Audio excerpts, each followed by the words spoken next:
औषध प्रशासनाचे आयुक्त म्हणून तुकाराम मुंढे यांनी 25 मे रोजी कार्यभार हाती घेतला आणि राज्यामधल्या सर्व अधिकाऱ्यांना धाडी आणि जप्तीची विशेष मोहीम राबवण्याचे निर्देश देण्यात आले।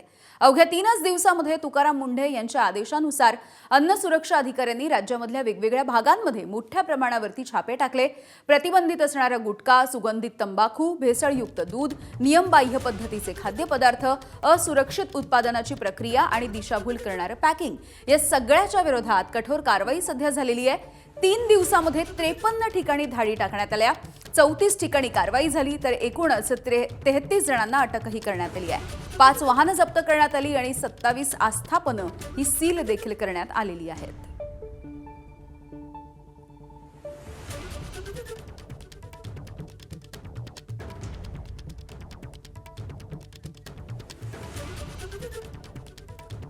तर ही कारवाई नेमकी कशी झालेली आहे आपण जाणून घेऊया।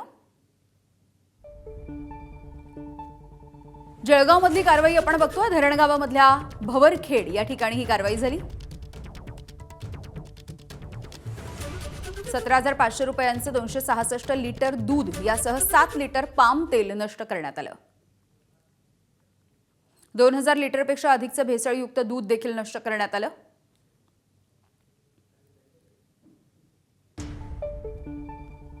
धुळ्यामध्ये 23 ठिकाणी कारवाई झालेली आहे। श्रीकृष्ण ट्रेडिंग इथे अस्वच्छ वातावरणामध्ये बेसन तयार केलं जात होतं। बेसनाचा तब्बल 1,40,00,000 रुपयांचा साठा जप्त करण्यात आलाय।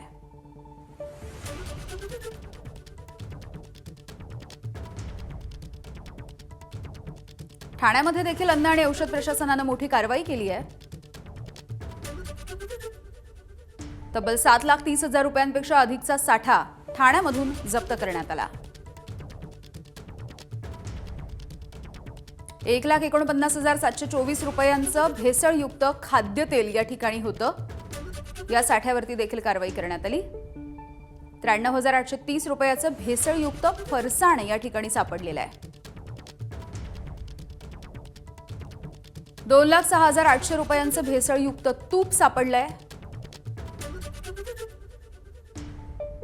तर 8,190 रुपयाचे भेसळयुक्त हाका नूडल्स देखील या ठिकाणी सापडले।